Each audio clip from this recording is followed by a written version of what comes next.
65세 이상 노년들의 주요 사망률 1위가 암이랍니다. 암이 대부분이고, 그리고 또 두 번째로 심장질환, 세 번째는 뇌에 대한. 그러니까 그 세 개가 거의 다라고 할 수가 있는 것이죠. 이 암은 좀 이렇게 경과를 우리가 볼 수가 있지 않습니까? 그렇게 하나님 나라로 이사해 가기 전에 성도의 모습을 우리가 보면서 정신을 하나님이 더욱더 초롱초롱하게 하시는 이유가 뭘까 생각해 보면, 하나님이 우리를 그 십자가의 복음으로 의지하여 가는 것이 너무 아름다워서 그 정신만은 붙드시고, 그 정신, 그 초롱초롱한 영혼 속에 소생시켜 주시고 또 거룩하게 빚어가시는 하나님의 놀라운 은혜가 거기 있는 것 같습니다. 그것이 오히려 그 임종을 맞이하며 걸어가는 그 길이 우리에게 은혜가 되고, 또 그것이 우리에게 확신을, 우리가 장차 걸어가야 될 그 길에 대한 확신을 주는 것을 우리가 볼 수가 있습니다. 성경에서도 아브라함도 그렇고 또 유다도 그렇고 모세도 그렇고 죽음에 임박하여 자손들을 위한 노래를 부른 것이 우리 기록되어 있는 걸 보지 않습니까? 그렇게 하나님 나라에 들어가기 전에 그렇게 자손들을 위해서 또 그렇게 배려하는 그러한 그 아름다운 사랑의 마음을 우리가 느낄 수가 있는 것이죠. 오늘 시편 23편을 준비한 이유는 다윗의 마음을 우리가 좀 보기를 원합니다. 우리가 이 유명한 간단한 짧은 시편 23편, 이것을 많이 우리가 애송하는 이유가 무엇일까요? 이 시가 짧지만 하나님에 대한 그 찬양이 다윗의 인생 가운데서 어떻게 나왔는지, 그거를 다윗의 인생을 돌아보면 정말 아름다운 찬송인 것입니다. 우리가 맨 처음에 여호와는 나의 목자시니 내게 부족함이 없으리로다 이렇게 딱 선언하고 시작하거든요. 여호와는 나의 목자시다 이렇게 선언하는 것이죠. 그리고 그 뒤에 보니까 푸른 물밭으로 놓이시고 또 쉴 만한 물가로 인도하시고 하시는 하나님의 놀라우신 그 사랑, 그것을 이렇게 이야기할 때 마치 다윗이 이제 주변에 있는 모든 나라를 정복하고 나서 이제 그 안정된 나라를 운영하는 노년에 하나님의 은혜를 찬양하는, 그 축복을 찬양하는 노래이기도 하고, 또 그 다음에 또 내 그 사망의 음침한 골짜기로 다니면서도 회를 두려워하지 않는다는 그런 고백을 하는 걸 보면 다윗이 겪었던 사망의 음침한 골짜기를 걸어갔던 것 같은 그러한 과거의 기억이 또 이 시에 배어 있는 것이죠. 우리가 사무엘 상하를 읽으면 다윗의 일대기가 나오거든요. 근데 다윗이 젊었을 때 골리앗을 때려잡던 그러한 용기와 믿음, 그것도 있지만 다윗의 노년에 들어서 수많은 전쟁을 통해서 흘린 피 때문에 하나님께서 그가 그렇게도 원했던 성전 짓는 것을 허락지 않으시고, 또 그가 그렇게 사랑했던 아들 압살롬이 왕이 아버지에게 반란을 일으키는, 그래서 자신의 아내들을 두고 예루살렘 성을 도망쳐 나가는 그런 그 다윗의 그 아픈 뼈 아픈 그러한 그 아픔이 그 다윗의 인생 가운데 있습니다. 특히나 압살롬의 반란이 제압되고 그 반란이 제압되는 과정 중에서 그렇게 다윗 왕국을 건설하는데 1등 공신이었던 아주 유명한 장군이 있습니다. 아주 모든 전쟁할 때 백전백승을 이룬 그런 장군 이름이 요압인데, 이 요압 장군이 그렇게 이스라엘 왕국, 다윗 왕국 건설하는데 공로를 세웠지만 다윗이 그러한 부하들 앞에서 그 장군의 아내를 밧세바를 범하는 그 일을 보면서 요압이 그 왕의 그러한 치부를 기억한 그 요압이 압살롬을 죽이고, 그렇게 다윗이 사랑했던 아들인 것을 알면서도 압살롬을 죽이는데 앞장선 요압에 의해서 다윗 왕이 치욕적인 그러한 그 일을 당하는 그러한 다윗의 과거, 그런 것들이 그의 인생 가운데 있는데, 다윗이 노년에 깨달은 것은 하나님을 이렇게 크게 찬양하고 내게 부족함이 없다고 이렇게 찬양하는 다윗의 마음의 심정에는 뭐냐면, 하나님께서는 다윗이 꽃길만 걸은 것처럼 그렇게 역사를 이끌어가지 않으시고, 하나님은 다윗에게 약속을 하셨지 않습니까? 하나님이 다윗에게 한 약속은 뭡니까? 내가 너의 왕국을 영원히 하겠다. 내가 다윗 너에게, 너의 자손에게 영원한 다윗 왕국을 허락해 주겠다. 그렇게 약속한 그 하나님이 실제로 다윗 인생을 이렇게 빚어가는 걸 보면 그에게 기쁜 일도 있지만 그렇게 슬픈 일, 또 서러운 일, 이런 것들도 만들어 가시는 것이죠. 다윗이 원하는 대로 빚어가는 것이 아니라 하나님이 원하시는 대로 빚어가시는 그의 인생을 돌이켜보면서 하나님을 찬양하는 것입니다. 내 인생이 내가 주인이 아니라 내 인생을 빚어가시는 하나님, 하나님이 나의 인생의 주인이신 것을 찬양하는 것이죠. 하나님이 보시기에, 우리의 인생의 주인 되신 하나님이 보시기에 아름다운 인생을 빚어가셨다. 그래서 하나님이, 다윗이 하나님을 찬양하는 것을 우리가 볼 수 있습니다. 마치 우리가 아름다운 옷을 만들 때는 여러 가지 실로 이렇게 가로 세로의 날줄과 시줄로 여러 가지 실이 엮여져 갖고 아름다운 옷감이 만들어지는 것처럼, 하나님께서는 우리에게 기쁨과 슬픔과 아픔을 함께 엮어서 하나님이 보시기에 아름다운 인생의 옷을 만들어 가시는 것을 우리가 볼 수가 있습니다. 제가 좋아하는 그 가사가 참 좋아서 제가 자꾸 듣고 있는 우리 그 악동 뮤지션의 기쁨, 슬픔, 아름다운 마음이라는 노래가 있어요. 우리가 인생에 기쁨 뒤에 슬픔이 오는 것은 아름다운 마음이야. 그 슬픔을 우리가 두려워하지 말고 안아줘야지. 우리가 슬픈 날, 기쁜 날 다 지나고 나면, 쉬는 날도 다 지나고 나면 그것들이 서로 끼워져서 다 퍼즐이 될 거야. 이런 노랫기가 있어요. 기쁜 날, 슬픈 날, 서러운 날들이 이렇게 다 지나고 나니까 이게 내 인생에 딱 짜맞춰져 갖고 이제 그 수수께끼 같았던, 내가 이해할 수 없었던 그 슬픔과 서러움이 나중에 보니까 아주 퍼즐처럼 잘 맞춰져 가지고 퍼즐이 완성되는 것을 노래하고 있어요. 우리 인생이 내가 주인이 아니라는 것, 그것을 깨닫는 것은 정말 하나님이 주신 축복이요 은혜인 줄 믿습니다. 그걸 깨닫지 못하고 가는 인생은 불행한 인생이고 구원받지 못한 인생이고 저주받은 인생이라 할 수가 있는 것입니다. 내 인생이 나의 인생의 주인이 아니다. 내가 나의 인생의 주인이 아니다. 그런 것을 우리가 눈이 볼 수가 있습니다. 젊을 때는 우리가 눈여겨보지 않았던 꽃들과 푸른 하늘이 나이가 들어가면서 꽃이 아름답게 내 눈에 들어오고 또 자연이 가까이 온다는 것은 뭡니까? 젊었을 때는 내가 할 일 때문에, 또 내가 쟁취해야 될 일 때문에 분주화해서 보지 못했던 그것들이 내 눈에 들어오는 것이죠.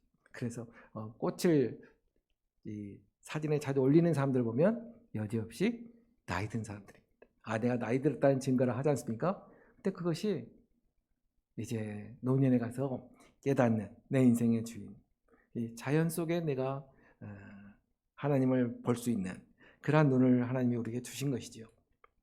이처럼 시편 23편은 하나님의 은혜와 축복에 대한 찬양시이면서 또 자신의 고통스러운 상황을 하나님께서 잘 빚으셔서 아름다운 인생으로, 구원의 인생으로 이끌어 가신 것을 또 찬양하고 있고, 마지막으로는 그러한 하나님께 대한 소망으로 더욱더 하나님의 지배, 하나님의 통치에 내가 순종하며 살겠다는 그러한 결단으로 끝나는 이 시가 우리에게 많은 사랑을 받고 있는 것입니다.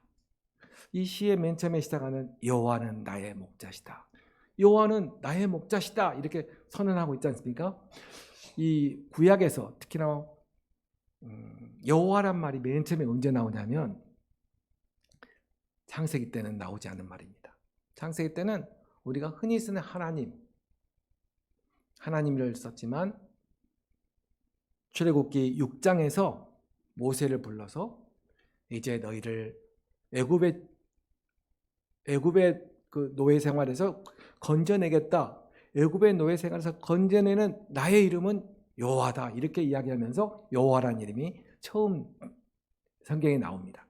그러니까 여호와라고 하는 이름을 구약에서 언급을 할 때는 바로 나를 구원하신 주. 우리 한번 볼까요? 출애굽기 6장 3절의 말씀 보면 여호와가 왜 어떤 의미인지를 우리가 좀 볼 수가 있습니다. 출애굽기 6장을 한번 볼까요? 네, 출애굽기 6장 3절부터 7절까지 구약 88페이지 저와 여러분이 같이 읽겠습니다. 시작. 내가 아브라함과 이삭과 야곱에게 전능의 하나님으로 나타났으나 나의 이름을 여호와로는 그들에게 알리지 아니하였고 가나안 땅 곧 그들이 거류하는 땅을 그들에게 주기로 그들과 언약하였더니 이제 애굽 사람이 종으로 삼은 이스라엘 자손의 신음소리를 내가 듣고 나의 언약을 기억하노라. 그러므로 이스라엘 자손에게 말하기를 나는 여호와라. 내가 애굽 사람의 무거운 짐 밑에서 너희를 빼내며 그들의 노역에서 너희를 건지며 편팔과 여러 큰 심판들로써 너희를 속량하여 너희를 내 백성으로 삼고 나는 너희의 하나님이 되리니 나는 애굽 사람의 무거운 짐 밑에서 너희를 빼낸 너희의 하나님 여호와신 줄 너희가 알지라. 여기에 여호와입니다. 그러니까 여호와라고 하는 이름 속에는 바로 너희를 가나안 땅으로 인도하기로 언약하였다는 뜻이 들어 있습니다. 또 그들을 속량하겠다는 뜻이 들어 있습니다. 그리고 내 백성이 되고 나는 너희의 하나님이 되겠다는 그 여호와의 이름 속에는 바로 나의 아버지, 그전에는 창세기 때는 전능의 하나님으로 천지를 창조하신 하나님으로만 알았는데 천지를 창조하신 그 능력에 전능하신 하나님이 알고 보니까 나의 죄를 속량하신 또 나의 아버지가 되신 또 나에게 가나안 땅을 주기로 그러니까 구원으로 인도하시는 언약의 하나님으로 소개하면서 여호와 하나님이라는 것입니다. 세상에는 누구나 다 하나님이라고 하는 사람들이 많이 있지만 하나님이라고 하는 존재들이 많이 주장하지만 특별히 여호와 하나님은 너의 하나님이라는 것이죠. 이처럼 언약의 하나님, 나를 죄에서 구원하여 주신 그 여호와 하나님이 나의 목자가 되신다 이것입니다. 그런데 왜 목자라고 했습니까? 이스라엘의 양과 목동의 관계를 그들은 잘 알고 있거든요. 항상 양들을 푸른 볼밭으로 또 쉴만한 물가로 목자가 먼저 가서 앞서가가지고 좋은 자리를 마련해 주시고 양들을 불러오는 양들은 그냥 땅만 보며 그 목자의 인도함을 따라서 가기만 하면 불밭이 있고 쉬는 물가가 있고 쉴만한 데가 있고 그냥 거기서 풍요를 누리기만 하면 그 결과가 주어지는 것을 잘 알고 있습니다. 그처럼 양과 목자의 관계처럼 사랑과 믿음 또 순종 그러한 관계로서 하나님과 우리의 관계를 잘 비유하여서 설명을 하고 있기에 여호와는 나의 목자시다 이러는 것이죠. 모세가 광야 생활이 다 끝나고 나서 이제 죽음을 임박하여서 가나안 땅에 들어갈 다음 세대들에게 하나님이 너희 40년을 광야의 40년을 어떻게 인도하였는가를 보아라. 너희보다 먼저 가시고 너희보다 앞서 가시며 낮에는 뭘로요? 낮에는 구름 기둥으로 밤에는 불 기둥으로 인도하셨다. 너희를 인도하신 그 40년을 회고해 봐라. 그분이 바로 너희의 하나님이시다. 너희가 이제 가나안 땅에 들어가거든 그런 이방민들의 신들의 그 풍속에 빠지지 말고 그 풍요 속에 빠지지 말고 오직 하나님의 말씀에 순종하여 살아야 된다. 그렇게 모세가 유언하고 있는 것을 볼 때 바로 양과 목자는 그 목자에 대한 신뢰, 목자에 대한 믿음. 그러면 그 목자는 죽음으로써 사나운 이리 가운데서 양들을 지키고 그리고 또 그들을 위해서 목숨을 아끼지 않는 그러한 목자로서의 하나님, 그것을 우리가 받게 될 것이다 하는 말을 지금 다윗의 시에서 우리가 볼 수가 있는 것이죠. 하나님이 가장 원하시는 것은 내 영혼을 소생시키는 것입니다. 푸른 풀밭으로 인도하시고 쉴 만한 물가로 인도하는 것은 당연한 일이고, 그러나 이 목자의 소망은 그 양들을 소생시키는 것입니다. 이 소생시킨다는 말이 무슨 말이냐면 회복시킨다는 것입니다. 회복시킨다는 것이 뭐냐면 죄로부터 그들을 하나님께로 다시 돌이키게 하겠다. 이것을 이 히브리어 원어로 슈브라고 합니다. 슈브. 그러니까 슈브 이스라엘, 그러면 이스라엘로 돌아오라. 그래서 이 구약에서 가장 많이 들을 수 있는 말은 슈브란 말. 돌아와. 하나님께로 돌아오라. 하나님께로 회개하고 돌아오라. 슈브 이스라엘. 그 다음에 가장 많이 듣는 말은 쉐마 이스라엘. 그러니까 슈브와 쉐마, 이게 아주 히브리어에서 이스라엘 사람들이 가장 많이 듣는 말입니다. 슈브 이스라엘 돌아오라. 쉐마 이스라엘아 들으라. 이 두 가지가 가장 많이 쓰는 말입니다. 이 목자가 원하는 것은 양들이 배불리 먹는 것도 있지만 그 양들의 영혼이 소생되는 거예요. 죄에서 돌이켜서. 아까 여호와라는 이름이 언제 나왔다고요? 애굽의 굴레에서 건져내신 구원의 하나님. 오늘 우리가 에베소서 오늘 말씀에서도 에베소서 5장 8절 오늘 말씀이 너무나 은혜가 됩니다. 전에는 너희가 무엇이었다고요? 어둠이었더니. 전에는 너희가 어둠이었더니 이제는이 뭐냐면 예수의 십자가 사건 이후로는 이제는 어디 안에서? 주 안에서. 이제는 주 안에서 빛이라. 너희가 전에는 어둠과 사망이었지만 십자가 사건 이후에는 주 안에 있을 때, 그러니까 주 안에 너희가 있을 때는 빛이요, 생명이요, 구원이라는 것입니다. 이게 너무나 중요한 것이죠. 아직까지 다윗은 십자가 사건을 경험하지 못하였습니다. 그러나 구약에서 다윗이 본 것은 바로 그가 전쟁을 할 때, 또 골리앗을 때려잡을 때 하나님이 그와 함께 하셨고, 또 이제 다윗이 왕국을 건설하고 그 노년에 돌이켜봤더니 그가 용맹스럽게 싸울 때나 또 그와 잠시 죄악 가운데 눈이 멀어서 그가 부끄러운 일을 행할 때나 변치 않으시고 그가 회개하면 하나님이 함께 계셨고, 늘 하나님이 그런 노년의 슬픔 가운데서도 그를 위로하시고. 생각해 보세요. 자기 가장 사랑하는 아들이 아버지에게 반란을 일으키고, 그리고 또 그 반란을 일으키는 아들을 가장 용맹스러운 요압 장군이 가서 때려 죽이고 그냥 목을 잘라 죽였거든요. 참 그러한 슬픈 인생이거든요, 이 다윗이. 그러나 그 가운데서 변치 않은 것은 하나님이 그와 함께 하셨다는 것입니다. 우리 한번 읽어볼까요? 4절의 말씀 시작.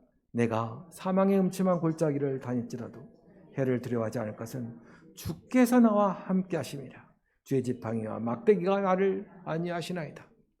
나는 잘 모르지만, 나는 그 주의 막대기와 지팡이가 뭔지를 모르지만 목자에게 들린 지팡이와 막대기로 나의 삶을 안위해 가신 그것을 볼 때 주께서 나와 함께 하셨다는 것입니다. 오늘 우리가 부른 찬송가 180가 정도, 내가 두려워하지 않는 것은 주께서 나와 함께 계시기 때문에. 오양래 권사님이 370장 찬송 부를 때 주가 된 나에게 딴 것이 있으라. 내가 십자가 밑에서 나의 짐을 풀었다. 주께서 나와 함께 하시면. 그 말씀을 들을 때 우리의 그 오감, 우리의 그 눈과 귀, 코와 눈 이 중에서 가장 늦게까지 있는 게 뭐라고요? 저는 눈법 그렇게 이렇게 무거운지 몰랐어요. 근데 목소리보다도 눈이 먼저 무겁습니다. 여러 환경으로 볼 때 그렇습니다. 눈을 더 많이 붙들고, 그러나 아멘하는 소리와 귀로 듣는 그것은 아주 총명한 거죠. 하나님께 끝까지 귀는 보존하고 계신 것을 볼 수가 있습니다. 귀를 보존하시고 그의 영혼을 소생시키시는 하나님이신 줄 믿습니다. 저는 암이 그렇게 불행한 것만은 아니라고 생각합니다. 제가 좀 오해하기 쉬운 말이지만, 그러나 우리는 다 죽음을 향하여 가고 있지 않습니까? 앞서거니 뒤서거니 하면서 죽음을 향해 가는데, 가는 그 수단 중에 암은 좋은 것입니다. 왜냐하면 자신의 영혼을 소생시키는데 아픔이면서도 육체적인 아픔이지만 영혼에게는 거룩한, 아주 영혼을 소생시키는 아주 좋은 것입니다. 우리나라 사람들하고 이 서양 사람들의 가장 큰 차이점이 뭘까 생각해 보면, 우리는 누구의 다스림을 받으면서 살았던 왕정국가의 사람들이거든요. 우리가 불과 민주정을 100년밖에 안 됐어요. 우리는 그동안 계속 왕정 시대를 살아오면서 누구의 지배를 받아왔습니다. 이 나라가 다 왕의 것인 줄 알았어요. 그래서 왕이 시키는 대로 하였습니다. 그래서 어떻게 왕이 뭔가 토지를 주고 식량을 주면 기뻐해가지고 또 토지를 뺏어가고 식량을 안 주면 불행하여 두려워하는 그런 것이 있었기 때문에 육신의 생명에 대한 애착심이 상당히 강합니다. 그래서 그 죽음에 대한 두려움이 있는 것이죠. 그러나 서양의 2000년의 역사를 보면, 특히 이스라엘 히브리 민족에 대한 사고를 보면 그들은 죽음에 대해서 그렇게 두려워하지 않습니다. 그저 이사가는 정도, 요단강을 건너서 하나님 나라로 들어가는 정도로 생각해서 그들은 육신적인 그러한 그 아픔에 대해서 좀 이렇게 단련되고 그러한 문화 속에 있는 것이죠. 그래서 70이 넘어가면, 80이 넘어가면 신체 검사를, 건강검진을 안 하는 거죠. 왜냐하면 통계학적으로도 80 이상의, 70 이상의 노년들의 거의 대부분이 암이요, 심장이요, 머리 셋 중에 하나라는 걸 알기 때문에 진단을 안 해도 나오는 것이죠. 그러니까 그것이 좀 빠르냐 늦느냐의 순서의 문제지 다 그거라고 보면 되는 것이죠. 건강검진은 뭐냐면 자기 육신에 대한 애착의 표현인 것이라고 생각합니다. 저도 아직은 젊지만 제가 어느 정도 때가 되면 건강검진은 정말 필요 없다. 그런 젊었을 때부터 아주 훈련과 각오가 더 있을 때 그런 어둠의 일들이 나의 빛으로 인하여 드러날 줄 믿습니다. 오늘 이처럼 하나님이 나와 함께 계시는 것, 우리 로마서 5장 2절 3절에 보면, 난 참 사도 바울의 그 전도 여행을 하면서 많이 매를 맞고 또 쫓겨남을 받은 그러한 사도 바울의 고백이 로마서 5장 2절에 뭐라고 나오냐면, 우리가 믿음으로 서 있는 이 은혜에 들어감을 얻었고 하나님의 영광을 바라며 즐거워했다는 것입니다. 그러니까 전도여행 가운데서 그 고난을 당하면서 믿음으로 서 있는 것이죠. 돌로 나를 때려도, 나를 감옥에 집어넣어도 나는 쓰러지지 않는 믿음으로 서 있다는 것입니다. 내 힘으로 서 있는 것이 아니라 은혜로, 하나님의 은혜로 나를 믿음으로 서 있게 하는 것이죠. 이 믿음이 무엇입니까? 나의 육신을 죽일지언정 내 영혼을 죽이지 못하는 그들 앞에서 내가 담대하게 서 있을 수 있는 그 은혜, 그것을 주셨다는 것을 사도 바울이 고백하고 있습니다. 그가 바라는 것은 내 육신의 생명을 더 부지시키려고 바라는 것이 아니라 하나님의 영광을 바라고 즐거워하는 그런 사도 바울의 그 믿음, 그것을 지금 우리가 읽을 수 있는 것입니다. 혹시나 그가 환난을 당해도 즐거워하는 것은, 왜 우리가 환난을 당해도 즐거워합니까? 환난을 할 때 즐거워하면 사람이 돌았냐가 정신 나갔냐 할지 모르지만, 그러나 사도 바울이 환난을 당할 때 즐거워한 것은 그 환난이 인내를 만들고 그 인내하는 가운데 연단이 되어서, 훈련이 되어서 소망을 이룬다는 것입니다. 인내를 이룰 때 어떤 연단을 하게 됩니까? 하나님의 마음을 읽어 나갈 수 있는 것이죠. 하나님이 나의 기쁨과 슬픔을 통해서 아름다움을 만들어 가시는 그 하나님의 사랑, 하나님의 주권을, 우리를 구원하시는 하나님의 그 주권을 깨닫고 하나님의 마음을 읽어가는 것이죠. 그러면서 그 하나님에 대한 소망이 커져가는 것입니다.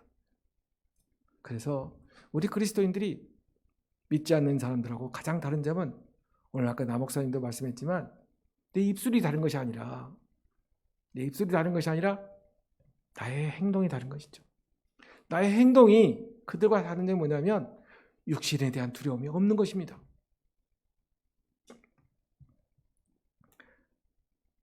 다윗은 어떤 것을 보았냐면, 적진과 대치 중에 있으면서도 아직 전쟁이 그치지 않았는데 하나님이 잔치상을 베푸시는 걸 보았어요. 우리 읽어볼까요? 주께서 내 원수의 목전에서 내게 상을 차려주시고 기름을 내 머리에 부으셨다는 것입니다. 하나님께서 나를 기름을 부어주시면서 복을 주시는 거예요. 아직 전쟁이 끝나지 않고 적이 앞에 있는데, 나는 내 눈을 뜨면 적이 보이는데 하나님은 그 적이 하나도 무섭지 않은 거예요. 하나님은 바로 이미 승리를 하나님은 아시기 때문에 원수가 뭐라고 하든지 간에 그저 하나님께서 우리에게 베풀어 주시는 그 잔치상에 우리를 앉혀주시고 기름을 불로 부어주시는 그러한 하나님의 기쁨이 먼저 있는 거죠. 그러니까 나는 약간 초조해 있는데 하나님은 기뻐하시는 거죠. 왜냐하면 내 아들이고 내 자녀고 또 여호와 하나님이시기 때문에 나를 하나님의 나라로 인도하여 가시는, 앞서 인도하시는 하나님이기 때문에. 사실 지나온 날을 보면 하나님의 은혜가 아닌 것이 없이 하나님이 다 내 인생을 이끌어갔는데, 그러나 바로 내일 일은 내가 불안해하거든요. 그러나 내일도 과거가 됩니다. 그럼 내일도 하나님이 나를 인도하여 주셨다는 것을 우리는 알 것입니다. 이처럼 원수의 목전에서 상을 베푸시는 그 하나님의 은혜와 능력, 그 사랑을 우리가 기억하여 주시기를 원합니다.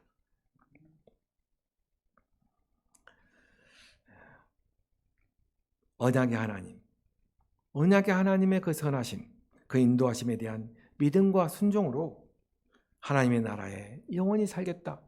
하나님의 통치, 하나님의 주권에, 하나님의 나의 삶을 인도하시는 가운데 나는 영원히 살겠다. 우리가 마음대로 할 수 없는 나의 생명, 나의 육체적인 환경, 어떤 이는 70, 80, 90, 100인데 그것은 나의 소관상이 아닌 그것을 내가 깨닫고, 내가 건강하게 살았기 때문에 내가 복을 많이 받았고, 남들과 비교해서 건강하지 못했기 때문에 박복한 것이 아니라 그러한 여러 가지 것들이 서로 어울려서 하나님의 아름다움을 이루시는, 그거에 내가 감사하는 그러한 삶으로 살아갈 때 내가 바꾸지 못하는 나의 육체적인 한계가 오히려 기쁨으로, 감사로, 축복으로 이제 한 걸음 한 걸음 하나님의 나라로 이사를 준비하시는 그 오양내원 사님의 마음에 그 상대방을 배려하고 있는 그 사랑, 그리고 그의 마음에 그 평안함, 안위하심, 하나님의 주인과 안위하심이 우리가 은혜가 될 줄 믿습니다. 단지 강한나 건너는 그 요단강 저편에 우리가 이르러서 하나님 나라에 영원히 사는 그 세계를 소망하는 저와 여러분이 되시기를 주의 이름으로 소원합니다.